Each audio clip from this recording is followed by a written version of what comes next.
Mr. Van der Molen, if bonus depreciation is enacted this year, we will need to decide whether to make it retroactive or only effective for the rest of 2010. Some argue against making it retroactive, as that their argument is that it will not encourage new business activity. Are there policy reasons why purchases made in the first part of the year should be eligible for relief? I think if you look at our business, when you look at the first 6 months of productivity, it hasn't really been anything to write home about. And I don't know, as far as on the revenue side of government, it's probably not going to make that much difference. But the contractors or the people that have can take advantage of that bonus depreciation, it's still all about the cash. And what when you have tax incentives, you have a cash incentive, and that cash incentive enables small business to function and to perform and sustain itself and to succeed itself. And that's what we pay taxes on is income. And if you roll that thing back to January 1, I think it is a viable option that needs to be considered. Okay, Mr. Boddington, bonus depreciation is designed to spur purchases now rather than some point in the future. So did the expiration of bonus depreciation in 2009 prompt you to make purchases you may not have otherwise made?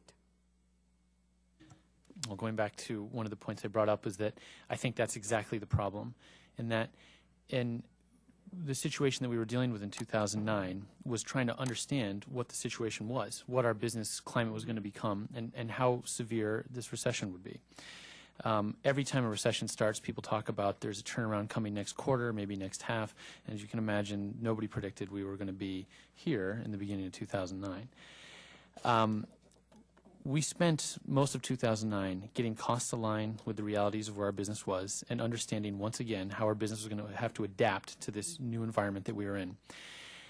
I think the problem with the way these bills are set up is that if we believe that depreciation is going to spur investment in our business, and if we believe that investment in our businesses is going to create jobs, then it should just be open to say that when our business has come up with a model, understands where our future is going, and is ready to make that investment, that depreciation is available for us to take at that time.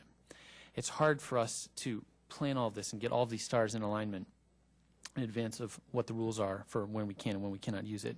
And when my accountant does come in to yell that it's time to take that depreciation, I'm rarely ready, unfortunately. Okay.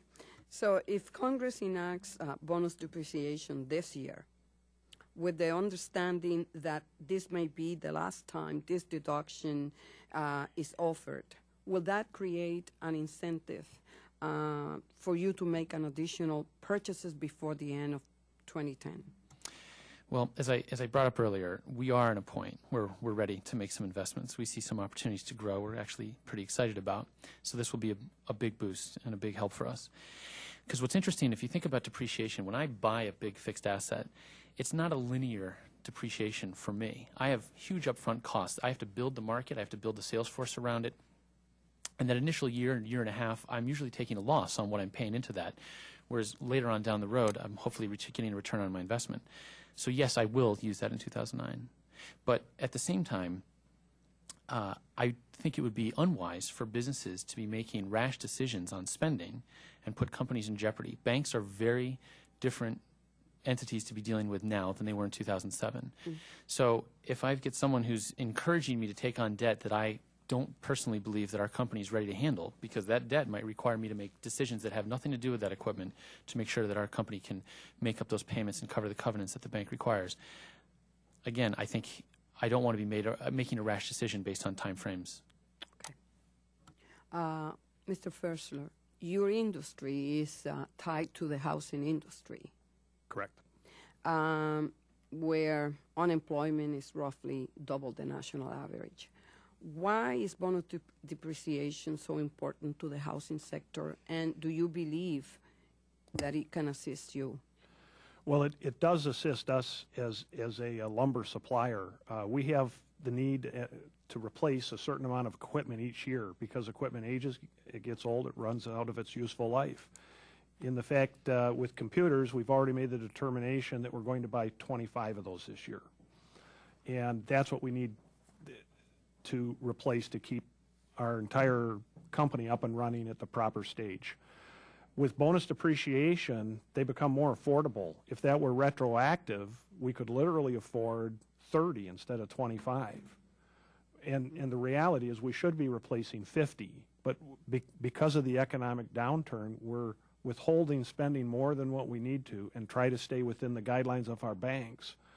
But having more dollars available as an incentive to purchase would encourage us to purchase more. Purchasing equipment like that helps other industries. It helps us to manage better, and it should theoretically spur some job growth. Okay, thank you. Mr. Graves, do you have any other questions? Mr. Rink, I know that I noticed that you mentioned that the tax credit of $1,500 helped your industry. Yes, ma'am. Especially in the area of rent. That costs money, and given the constraints that we're in, the government, so this is a very complex issue to decide whether this and that. And I can see, based on the arguments that I heard, that some people believe that, yes, we should spend money to encourage investment and to encourage purchases of new equipment, but we know that that will have a direct impact on the deficit that we're facing. So in terms of the stimulus package, Mr. Sanford, I saw when you mentioned here in your testimony how the stimulus, not maybe for you personally, but for some others in your industry, had been a lifeboat for our sector and State Department of Transportation. And we will be in a much deeper hole without the Recovery Act's transportation investment. So these are difficult choices that we are all facing, and it's quite a long debate that we're going to be facing, and knowing that it's going to have an impact on the deficit, and it will have an impact on spurring economic activity that we need in order to create jobs that will get this economy growing again. So with that, I want to thank you all, and this has been quite enlightening for us, and we will be sharing some of the things and the arguments that we heard here with the leaders who will be considering a small business tax relief for small businesses. Thank you very much. I ask unanimous consent that members will have 5 days to submit a statement and supporting materials for the record. Without objection, so ordered. This meeting is now adjourned.